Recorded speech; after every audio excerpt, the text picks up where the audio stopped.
a couple of minutes late, technical issues, but such is the modern world. Before we start, can we just ask that everybody please make sure that you turn off your camera, make sure that you're on mute, and that you use appropriate language when you're using the chat box later on, or the chat function, please, when asking questions. Could we also ask you to change your display name just to your first name as well on Zoom, so we can just see your first name? That just makes it a lot easier for us.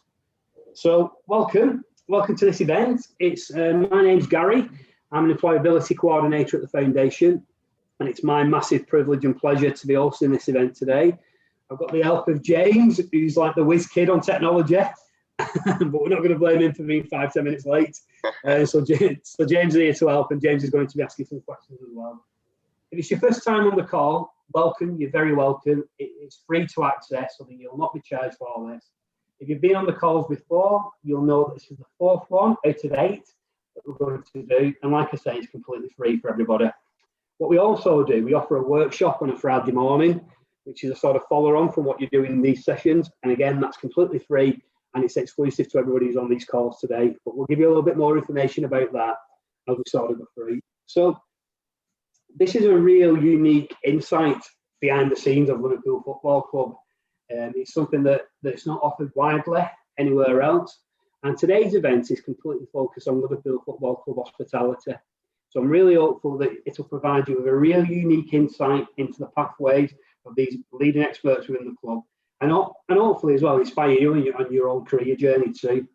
So there's 3 parts to this call today. The first section will be an opportunity for our guest speakers to give an overview of their current job, the pathways into that role, and what they actually do on a day-to-day basis. The second part, myself and James will be asking a few more additional questions. And then the third part is where you can become a little bit more active, and you've got the opportunity to ask questions as well. To do that, you need to put it into the chat box at the bottom. Nobody else will see your questions apart from myself and James. Okay, so what we'll do now, because obviously we're running a little bit late, I think we'll get going. So we've got 3 really great speakers today. So we've got Vicky, Craig, and Ben. And what I'll do, I'll introduce each of them, and then we'll come back round and each person will get an opportunity to talk about what their role is. So we've got Vicky Jaycock, and Vicky is the manager for hospitality and ticketing sales. She's been at the club, or she's been in this role now for 6 years. Prior to that, Vicky did a very similar role, I believe, at the the M&S Bank Arena, it's known now. We've got Craig Rowe, who is the Bootroom cafe manager.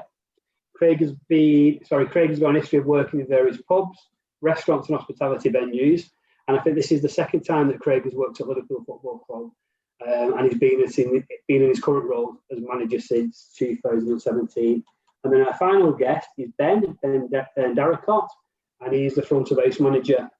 Ben had the role, what Craig is currently doing as restaurant manager of the Bootroom cafe between 2010 and 18, and then he was promoted to food and beverage manager, and over the course of the 2 years his role sort of changed and morphed, and he became the front of house manager, so basically looking after the hospitality rooms within the stadium.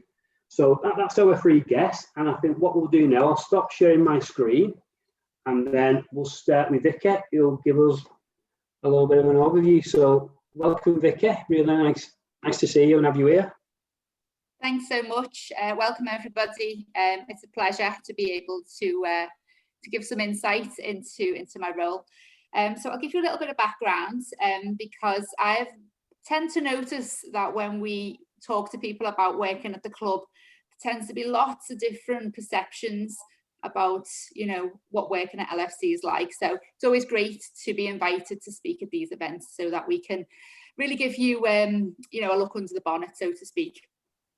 So a little bit about me. I am passionate about selling services, and by that I mean creating a story so that clients can come together and enjoy an experience. So you could describe me as a sales professional, but I see the roles of sales in hospitality as being a lot more than that.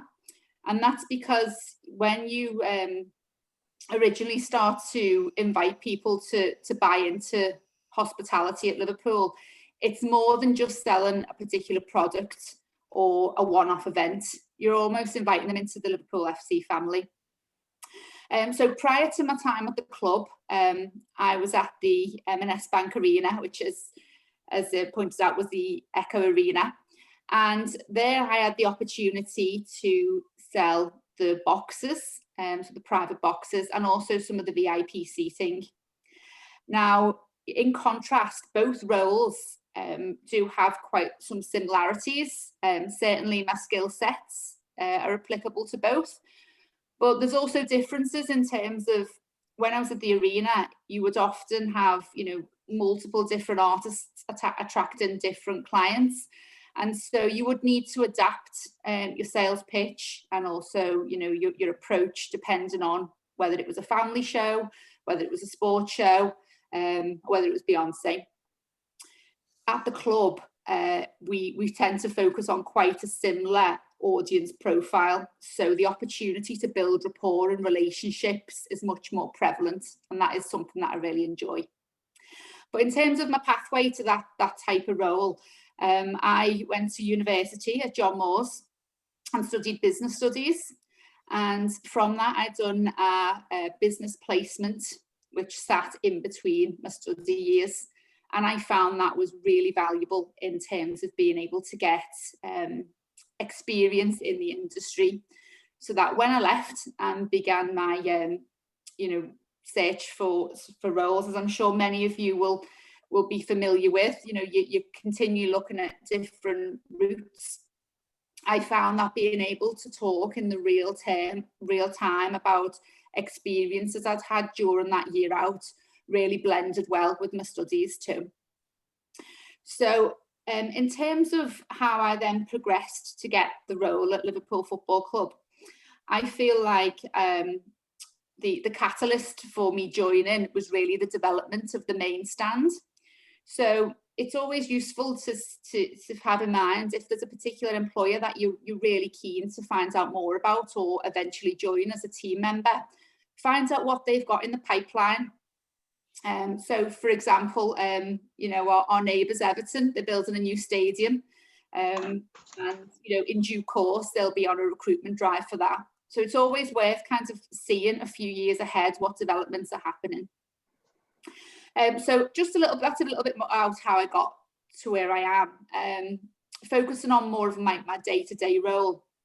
I think it's important to state that the role of the salesperson at Liverpool Football Club isn't in isolation in terms of you just go out, you hit your targets and you sell to fans. It's much more of an inclusive role which spans a whole host of different departments.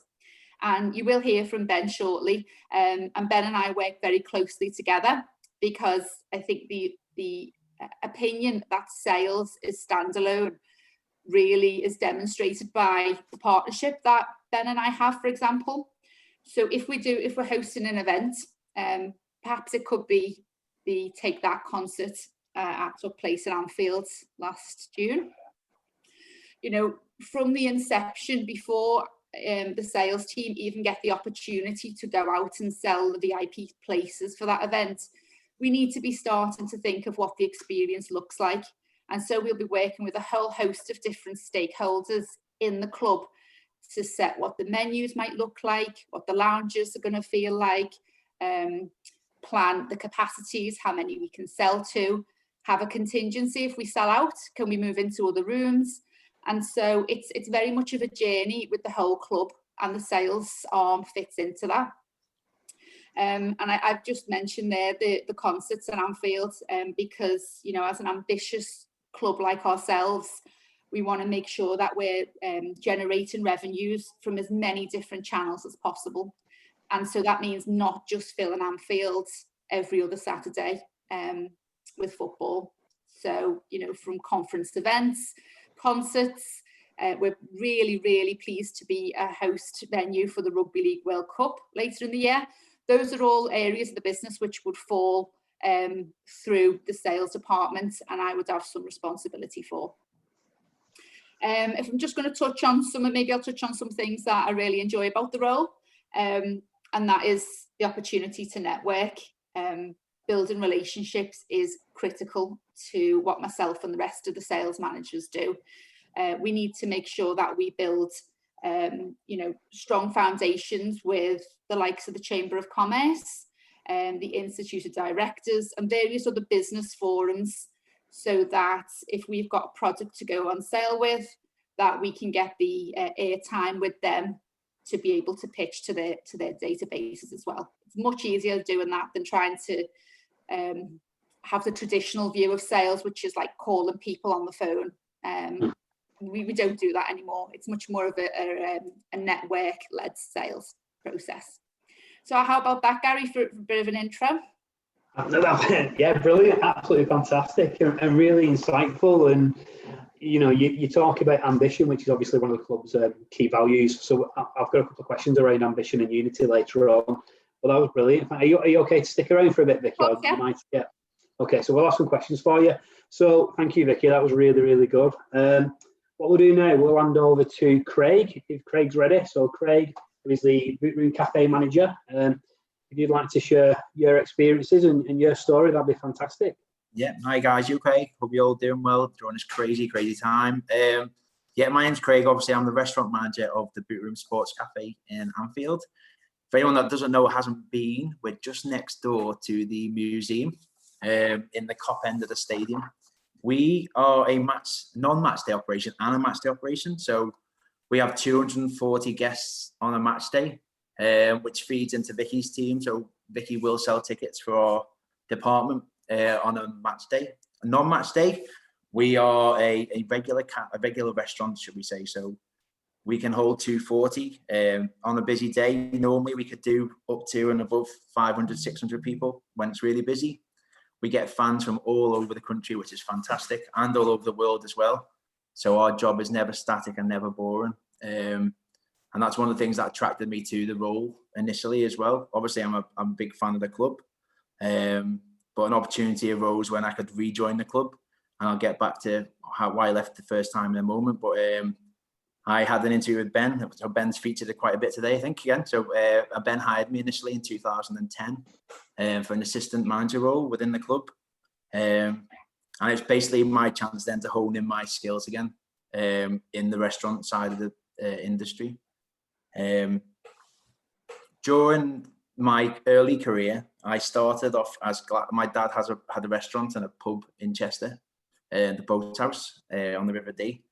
So I gained a lot of experience and knowledge from him, and I tended to kind of carry that through and had many different jobs, really. And I'm sure you guys on here will have the same and may have a different career path. I went to college and then university.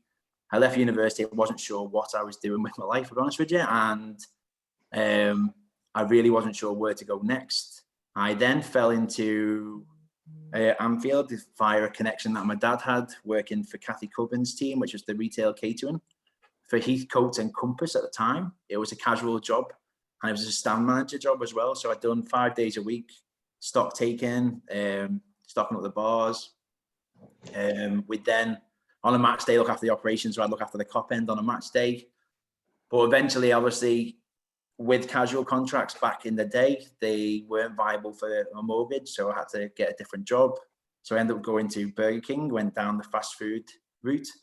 But I had previously worked in KFC when I was 16 because my mum made me get another job. As you get kicked out of the house, get a job.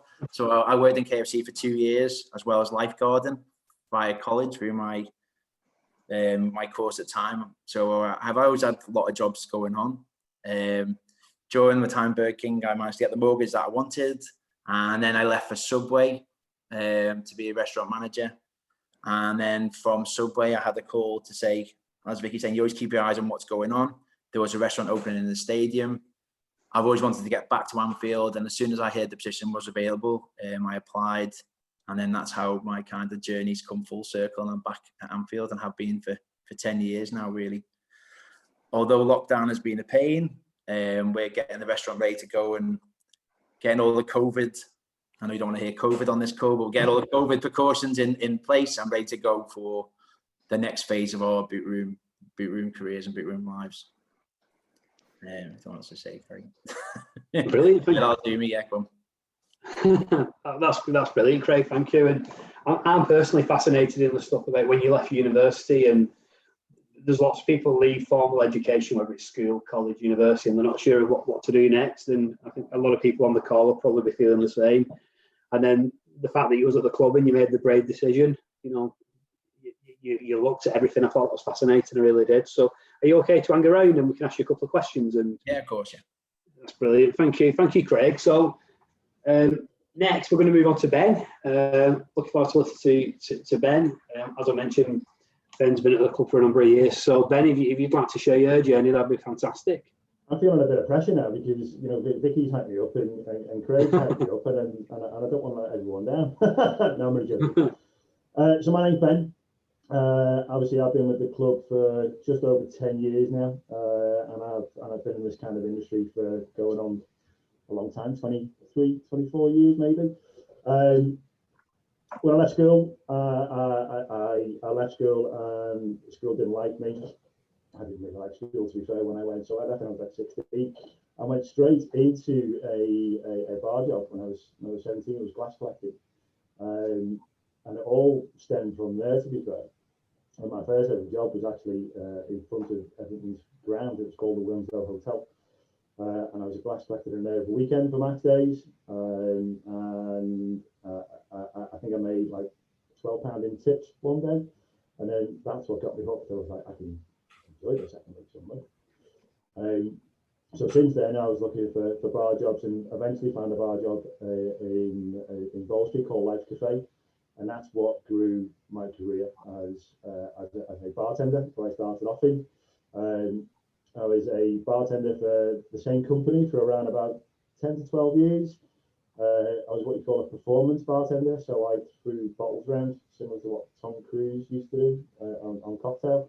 I've done a few competitions in it, and then I was hooked for life. From there, I went into management. I went to bar management, and then my career stemmed from there. Joined the club in 2010. As I say, the restaurant opened in just underneath the Cop, and I was given the opportunity to help that grow and build its foundations across the club. Obviously, with the help of Craig, who was my assistant at the time, and it's done so well. In its first year, we opened another site in Cheshire Oaks, and the one in Cheshire Oaks went for 2 years. And it was fantastic. It was a place where everyone met. We came to just watch the away games. We had big screens in there. We had fans coming from all over the place just to come and visit us at Cheshire Oaks and stuff like that. And it was an unbelievable atmosphere, as you can imagine. The food was quality. The service we did was second to none. And that was all down to the teams that we hired. And the hiring process is a big part to helping us as a club deliver. So back then, I had around about 15, 20 members of staff. And the role I'm in now, I'm coming up to around about 800 to 900 staff members. So getting the right people on board is key to help us deliver such a fantastic venue and make us, stand out as a place where people want to come and enjoy, which is one thing that we do well. So current role at the moment, I'm the front of house manager, so I look after around about 30 lounges and about 50 boxes, I suppose.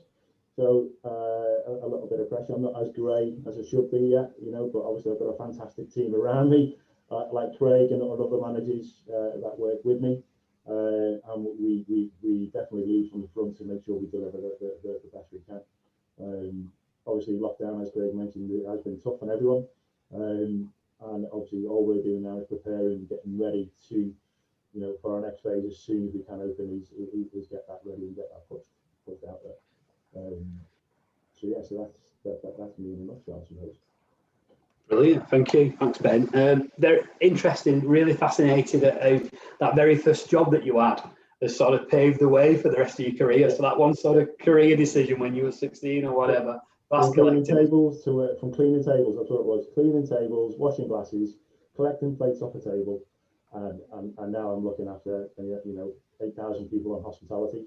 And unbelievable, really. Yeah, it's an incredible journey, but you've got to be passionate to get there.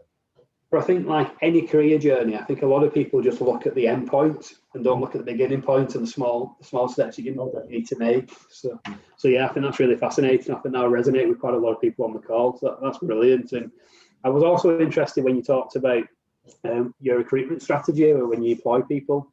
The thing that sort of stood out was that you said you look for the right people. You didn't necessarily talk about the right skills, but the right sort of people and having them like key qualities as a human.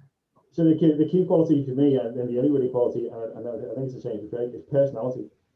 Personality for me is key. You don't necessarily have to have the skills. We can give you that. Yeah. Embed that in, but you've got to have the personality and the passion to want to do it, and that's what I look for when I'm hiring someone. If I'm having a one-to-one interview with someone and they just sitting there not bothered, looking up in the air and stuff like that, I'm looking for someone who's engaging, wants to talk. How's it going? How are you? Yeah, and eye contact is massive. And for me, it purely is down to personality. I think that's a big thing. It's really fascinating. So I'm just making a note of the time, and obviously we've got to get through a couple of questions. So you've talked there about qualities, and I know Vicky mentioned ambition earlier on, and I think people on the call are probably aware that Liverpool have 4 key values that they run as a club. So they look at dignity, ambition, unity and commitment, and this week we really want to look at unity. So we've got a question around that for all 3 of you, so we'll probably go back round the same way, starting with Vicky again. So I'll put you on the spot, Vicky, but what does unity mean to you, or why is it important for your role? So what does unity mean to you, and why is it important for your role? Hi, thanks. I think it's it's a word that's very emotive at the moment, unity, isn't it? Especially in the climate that we're in, we found ourselves in for the past year. And ironically, we used to think about unity as a way of people actually coming together.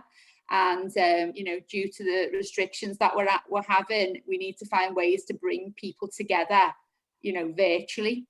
And so unity to me means support. It means supporting our colleagues, our fans, and those in the wider LFC family, the local community, for example. So in a employment, in like a career style environment, I suppose you could say that as a sales team, we need to make sure that every message that we put out there brings fans together. And we create experiences through hospitality which unifies everybody's voices, but probably in a more of a colleague style description. I find unity is very much about support at the moment, making sure that we're checking in on everybody, reaching out to those people who might be quite a bit quieter than usual.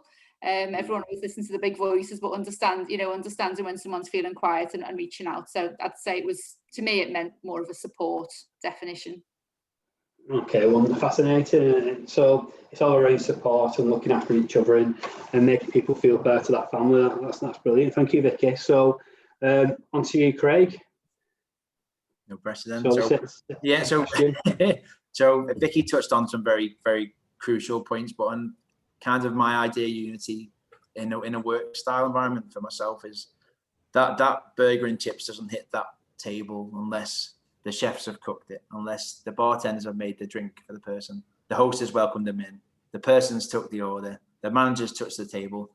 The unity to me is a team working in one harmony, one team working for the greater good, and delivering the best possible service we can possibly provide. That's what unity to me is, everyone singing off the same hymn sheet.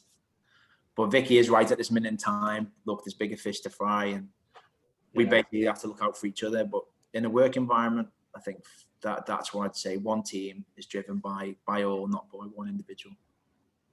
Brilliant. So what one team driving that ultimate sort of hospitality goal and making sure everybody feels valued. That's wonderful. Thank you. And Ben, same question. Yeah, so unity for me, obviously I've got a lot of managers that work with me and a big team that work with me. So for my unity is making sure everyone is under the same umbrella, is working together and understands different departments and different sides of it. So as where Craig would be in the boot room, I've got hospitality manager, I've got a lounge, make sure those guys understand working together. It's not just, yeah, I'm in the boot room, I'm in the lounge. They will cross over, they will work together. They will talk to each other, they will look at best practices, they will come up with ideas, and it's not just the managers at the top that will have the ideas, you know, the guys who are actually on the ground, running it, delivering it, living and breathing it day in and day out, have the best ideas sometimes. So it's about me listening and communication as well is a big thing as part of unity. Yeah, I might be one of the hospitality managers at the top, but I don't have all the answers and all the ideas. I need to listen and communicate to my team in order for us to get to the next level of service that we want to deliver. You know, we want Liverpool Football Club to be the pinnacle of what we are and what we deliver. And you know, there's 365 days in a year. Yeah, out of 26 of them days, we do matches at Liverpool. Yeah, what do we do with the other 320? You know, we want to be able to say that we are the best of what we can do. We want people to come in and deliver the best for us as well. So unity and growth is definitely up there for what we want to do. Thank you, Ben. Again, really interesting, that idea of you know that you're open and honest. We don't know all the answers, and part of unity is giving everybody a voice and having them communication skills when you're trying to find employment as well. So again, really fascinating and good answers, really great answers. I think, if I'm right, James, have you got a couple of questions now, or do you want me to carry on? Yeah, sure. So we have been getting some questions in the chat function from our participants. We'll ask them in a little while, getting some really interesting ones in there. Yeah, so I've got one for all of you. And this is something which can be quite relatable to the participants on the call. What is one piece of advice that you'd give to kind of your 16-year-old self starting out on your journey with all the knowledge you've got now? A lot of the participants on our call might be in that situation, whether they're just leaving school or just leaving university. So if that one piece of advice that you could give them, we'll start with Vicky, if that's okay. Put the pressure on you there, Vicky. Sorry about that. I'm trying not to give my age away, but 16 years old seems a long time ago. I'd probably say start putting wrinkle cream on when I was 16. But from a professional point of view, I think, you know, this is prevalent whether you're 16, whether you're early 20s and so on. But for me personally, for my own self at 16, I was quite quiet and an introvert. So I used to spend a lot of time, you know, whether it be in part-time work, for example, you know, whether it was retail or, you know, your first jobs out of school. And I very much used to attend and go home, you know, work my Saturday job and go home. And now looking back, I wish I'd absorbed a lot more from that experience, because you know, your CV is built on every single experience you have in an employment environment. So, you know, I was working in a shop, but, you know, I was ultimately gathering customer service skills. I was gathering my communication skills. You know, you could say I was developing my sales skills ultimately. And so paying attention to what you could sometimes think of as, oh, that's not my career. You know, I'm just doing that for a bit of, you know, a bit of cash on the weekends. If you can actually apply some real thought to, you know, if you're bothering to get yourself and go there and even work behind a till or behind a bar, think of the skills that you can mop up, that because they will help you further along your career. Great stuff. Thanks for that, Vicky. Craig, okay to go to you now? Yeah. 16-year-old me. I think I'd say 16-year-old me back in the day, trying to embrace, it's not always about making other people happy and trying to fulfill other people's ambitions or dreams and follow your own heart. And it sounds like a cliche saying that, but you sometimes follow career paths or go down education to try and impress family or to try and be the first person to do this or the first person. No, to follow your gut and follow what you enjoy doing. If you're not enjoying doing something, get out of there as soon as you can. I had a job in the Cunard building for 3 weeks. I'd done training to sell electricity. I rang someone up that wasn't alive anymore, and then I went, see you later. You know, so you never stay in it. My advice would be, don't be in a job that will make you happy. Try and find something that you enjoy doing. Try and look, there might be a long path to get there. I'm finally doing something I love. I've been in KFC, I've been in Burger King, I've been in Subway, I've been a lifeguard, glass collected, I've waited tables, I've done the whole shebang. Sometimes it takes a long time to get to where you need to get to. Never ever give up, keep on trying, and surely something will always fall in your lap eventually. Just keep going. Thanks for that, Craig. And yeah, same question for you as well, Ben, if that's all right. Yeah, so I think Craig's answered both of it, to be fair, and Vicky as well. But for me, if talking to my 16-year-old self is not to be deflated, I suppose, if you were ever to get knocked down, as in, you know, put down by someone or shouted at someone or anything else, because because there are some managers out there that will be like that. And it's not a nice thing to be at the end of, I suppose. So for me, is you know, if you do get knocked down, get straight back up and push and be the best you can be from the start. Yeah, I was a yes man, or a yes boy when I was 16, I suppose. So if anyone asked me to do something, I'll be yeah, no problem, I'll do it. Yeah, and I'll do it. So if someone called in sick at work, yeah, I'll pick up the shit, no problem at all. And because I was known for that, that's what got me to where I am today. So you know, if people, well, Ben will do it, Ben will do it, Ben will do it. And then all of a sudden I ended up being a head bartender, and then from the head bartender I went to bar manager and stuff like that, because I said, yeah, no problem, I'll do it. I'll learn what I can on the job. I'll take everything in, I'll be a sponge, I'll absorb the whole lot of it. And that got me to where I am today. But for me is, yeah, there will be some parts in the life where you will get knocked down, I suppose, and you'll feel deflated and you'll feel like, oh, I can't do this.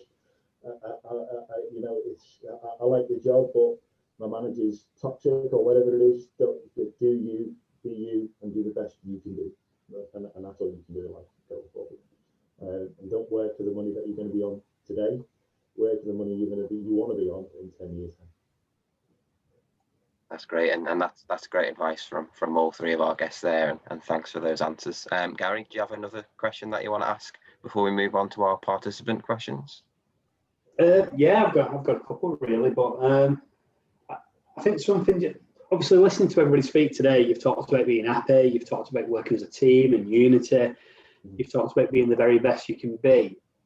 How do you deal with people, maybe customers, who are a bit more, I should have said politely, a bit more challenging to deal with? How do you keep professional? How do you keep calm? How do you deal? Is it a team effort? Is it a skill set? How do you deal with people who are a bit more difficult? Do you take this one, or do you do that, Ben? Yeah, So in the yeah. restaurant, as you can well imagine, in the restaurant, and Ben's been in there as well, and Vicky will get them on the phone or get them by email. The customer is always right.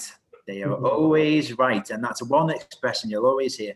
And look, they always are. We have to kind of think they are. You have to make them think they are right, I think, is the expression. It's challenging, and there is a skill set to dealing with a complaint. Sometimes you can go to a table and it can be a quick fix. It can be something small. Sometimes people are having bad days before they even sat down. And unfortunately, those people that sit down with a chip on their shoulder before they even order the burger, look, it's sometimes challenging. And it's how your demeanor is towards the guest, and how your body language is, and how you are received by the guest. If you go over all guns blazing and shouting, your body language is off, look, you're going to get nothing out of the customer. You're going to annoy them even more. It's all about your body demeanor and your way you speak, and getting down to their level and talking to them, and not standing over them chatting high. I don't know what Ben's thoughts or Vicky's thoughts are, but yeah, customer service for me is about just being agile, adjusting to the situation, never admitting a fault is always a key one.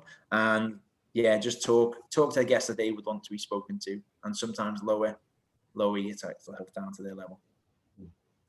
Yeah, I'd probably say it's something that is relatable, given the emotions that are around football. So you know, we sell hospitality packages to all different profiles of customers, some very, very highly affluent individuals, others who have travelled across the world for that one time, to be able to almost go to the sanctuary, go to the oasis of Anfield, of everything that they they've thought it is. So everybody's expectations are going to be different arriving at Anfield.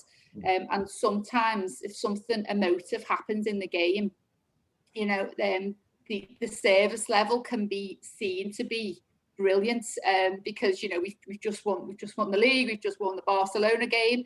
You know, if on the other hand, you know, something controversial happens in the game, it can actually turn the mood of the fans and the clients in hospitality. So suddenly they see issues that, you know, might not have been there if we're winning. So it's all about, exactly as Craig said, it's understanding what the moods of your clients are, and how, you know, some people can be having a different day, and some people's moods can change quite quickly, and that can affect how they, you know, portray their complaint. Yeah, totally agree. Yeah, I totally agree too. Vicky and Craig have hit the nail on the head that, you know, the hospitality side of it and the food and beverage side of it is the easiest part to say there's something wrong.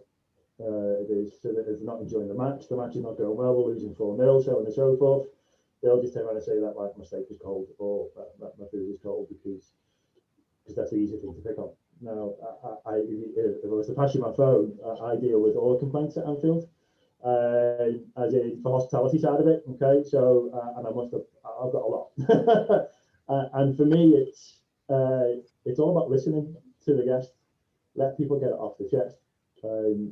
You know, because what happens is people go home, they'll think about it, they'll see about it, they'll write an email, and the email will be in depth, and it'll be a heavy email, and then they'll send it in.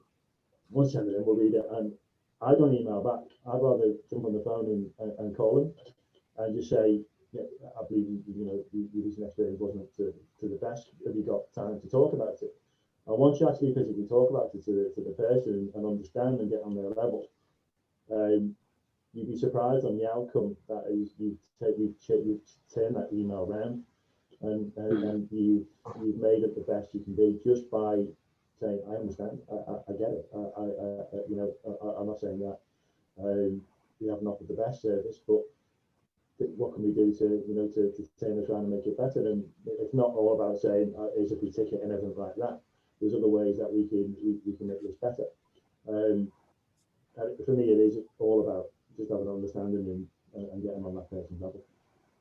Gary, just a quick one as well. I think all three of us deal with the same thing. It's our club mentality as well. So you're not just dealing with, it's not a normal restaurant. It's not like you've gone into a restaurant and not been happy.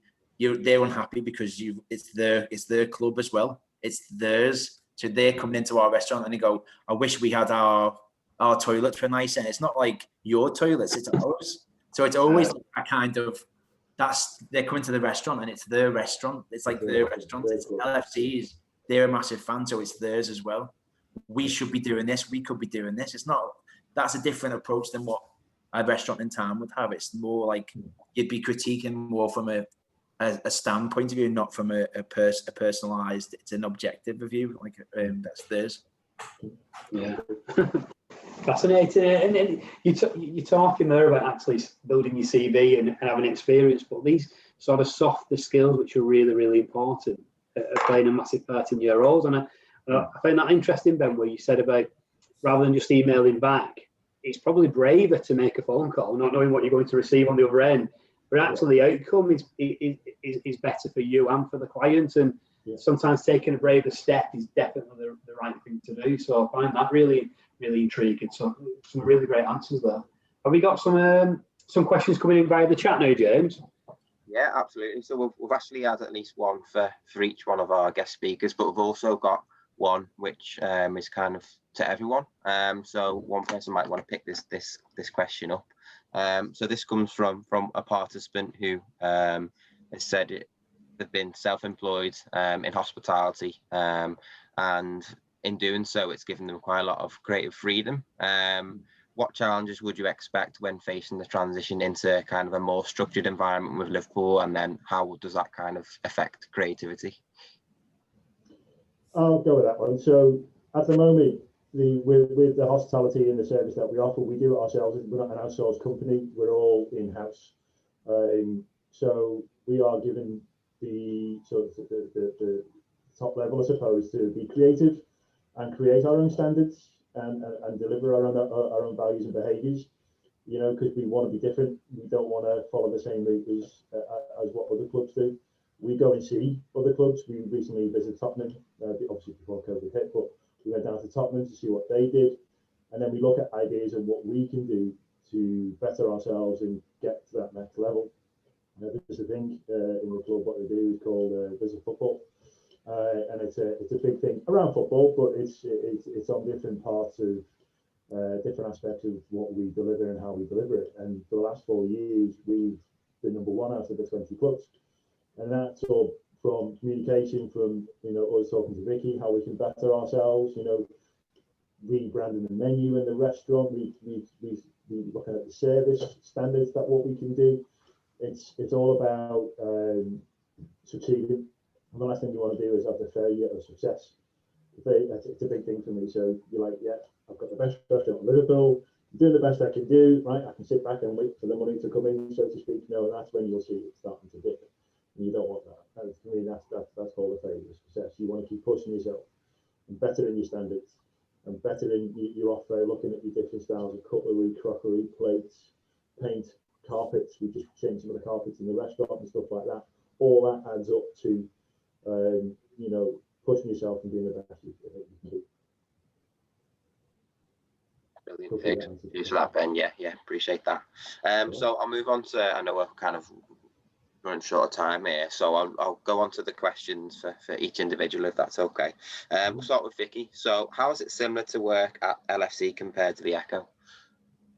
Believe it or not, I actually have some similar clients, clients who I built up a rapport with at the arena.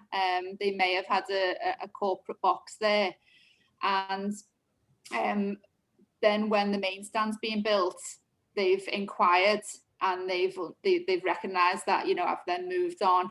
And so I think for me, it's about understanding that, you know, one relationship that you can have with one employer, with a client, can then impact you when, you know, in your next role. So for me, the similarities are very much about building rapport and building trust and being accountable. So for example, if the client who had the corporate box at the arena, you know, wasn't happy with the way I approached a complaint, or felt like, you know, hadn't managed their expectations, then when they then, you know, find out that I'm the person, you know, introducing them to LFC hospitality, they're always going to have in the mind, oh, well, we can believe Vicky, we can trust Vicky because she delivered previously. So I think, you know, there's a lot of similarities. And in terms of my actual own role, I feel like it's really important to manage your perception in, you know, the business world, and manage your reputation. So, you know, I ensure that I've got a LinkedIn which is always up to date, and sharing information, sharing stories.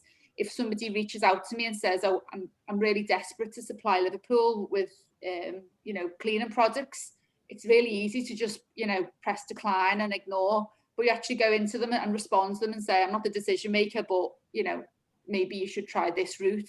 So to me, it's about helping people, and I've done that at the arena, and I continue to do that at LFC. And then just quickly, as I know we're short of time, you know, I genuinely believe I could go and work for Real Madrid, or I could go and work for Marine Football Club, and, you know, they're still going to have the exact same challenges. You're ultimately selling an experience to people, and you've got to be able to curate the best props in that experience, so that it all can all come together on the day. But, you know, people are still buying an experience at the end of the day, whether you work for Liverpool or, you know, you're selling a show at the arena. That's really interesting, that, Vicky. Thanks for that, the answer. We'll move on to Craig, if that's all right. There's one here which it talks about your previous role within different restaurants, and how has that kind of impacted your role that you're in now? I think you talked about Subway and KFC, didn't you? Yeah, so Subway, KFC, Burger King. My dad's got a restaurant, or a restaurant bar in the River D. Yeah, I think what probably bends down the same. You work in different places and you're gathering different information. I think Vicky said like a sponge, or Ben said like a sponge before. You gather information, you learn different management styles, what you like, and you take bits of what you like off each person. So there's still things that I like off Ben that I've took off Ben. There's things off my dad that I've took off my dad. There's things off managers in the past. All those skills are transferable. They all have different systems. The fast food chains especially are very, very strict. Very, very strict. So anyone that thinks a fast food job is easy at management level are far from the truth. They're very, very strict. They have like evaluations that come in 2 or 3 times a month, and they are very, very thorough. And so it really is quite a challenging role, but you learn from experiences and take the best advice I give you. Any job that you're in, gain experience, listen to people around you, take things you like off your managers above you, and then take that through with you to the next job you go to. I'd say. You're on mute, James. Oh, yeah, fantastic. Thanks for that, Craig. And I think it's really interesting how you talk about the different roles and taking different things off each organisation and person you work with. I think that's really important and something I've definitely used in my past as well. So yeah, thanks for that, Craig. A similar one for you, Ben, and it talks about being a bartender, because I know you mentioned that, and how has that helped you with your role you're in today? I think you did touch on it a bit before, but yeah, so being a bartender is you're on stage, you are a character behind the bar, and you engage in different characters throughout the course of your night when you're working behind the bar. And there's an old, you might not know this classic program from years ago, a place called Cheers, where everyone knows your name. Yeah, and I was that kind of person. Every time a regular walked in, "Hi Ben, how are you?" I'd know their drink as soon as they walk in. Place used to work, it was called Living Room in town. We used to have a fellow called Guinness Mike. His name was Mike, but we called him Guinness Mike because he just drank Guinness. Yeah, and that for me is just understanding your clientele. As soon as they walk in, I know exactly what they're going to drink, exactly where they're going to sit, and I'd read my guest and get to know them and be that go-to person, or Ben, can I get another drink, or this, that, and the other. You get guests coming in and going that extra mile. So being a bartender is not just about standing behind the bar pouring pints. You've got to be a character, be a showman, yeah, be out there, be boisterous, flirt a little. It helps, trust me. Okay, and have fun with it. If you don't enjoy it, working behind a bar and stuff, it isn't for you. I've worked on almost every major city up and down the country, from London up into Edinburgh, in bars. Also worked in Ibiza, done 6 months in Ibiza. Worked at Cafe Mambo for 6 months, which was back in 2002, I think it was. Long time ago. I was a bit younger then. But those kind of experiences helped me get to where I am today. I met a lot of different people along the way. I made a lot of interesting characters, a lot of friends, still keep in touch with, who give me advice and stuff to work on when I was where I am now, and it's massively helped me and grow. I used to have a Gareth Gate stutter when I was younger, when I was 16, 17. Just from working behind a bar, I lost it, and that just grows with confidence. Fascinating. I think it's something which resonates with all your answers in terms of really taking on board everything along that pathway, and all those experiences are kind of feeding into the longer term. And yeah, I think it's really interesting how you've kind of all touched upon that. Gary, yeah, they're the questions from the participants, so over to you again. Thank you to everybody who asked the question, and I think obviously looking at the time now, it's probably time to wrap it up. We've had 3 brilliant guests, 3 brilliant stories, very insightful, inspirational. I know that maybe 1 or 2 people might have a few extra questions, so if they come through, we'll pass them on to you. But it's been really good, and we really appreciate you giving up your time. We know how busy you are, and for me now, I think I'm going to go and get a KFC or a Subway. I've got it on credit one day. Yeah. But hopefully everything will be back to normal soon, and we'll have fans in the stadium, and the Bootroom will be full, and the hospitality lounges will be bustling, and that'll be brilliant for the city and for the club. And I can't thank you enough for what you've done today. Just before we end the call, I just want to say to the participants watching that we have got a workshop, and I'm going to try and share my screen now. We have got a workshop coming coming up tomorrow, which you can join if you want to. All you need to do is just use this QR code. So just put your phones up to the screen. You can take a picture of that, and that will direct you to where you sign up. And I think James is going to put it in the chat as well, possibly the link for it, maybe. Yeah, is that right, James? Yeah, that's already in there now.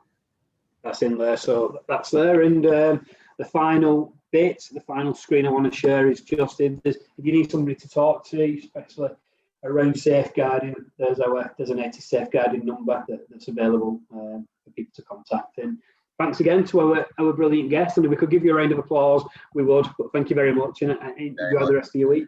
Really Thank you guys, it's been a pleasure. I'm sure we'll see you again soon. Yeah, awesome. Hopefully. Stay safe all. Take it easy. Cheers for that. Bye guys. Bye. See you now. Bye bye.